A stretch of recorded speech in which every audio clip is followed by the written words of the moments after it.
Kalat sa paligid, pinalakas na maigi.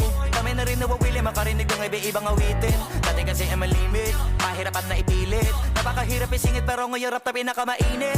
Napakasarap isipin na tinatangkilik na tayo maingay na tinatahimik. Hindi na lambas sa panggilid yung mga ganap din na tao kahit na mahala patigil.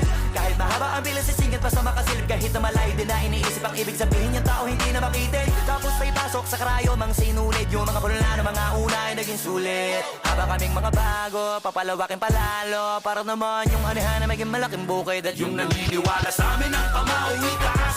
Kayo ang dahilan kung bakit kami malakas. Samahan niyo kami ngabuti ng mas mataas, mas palalawakin.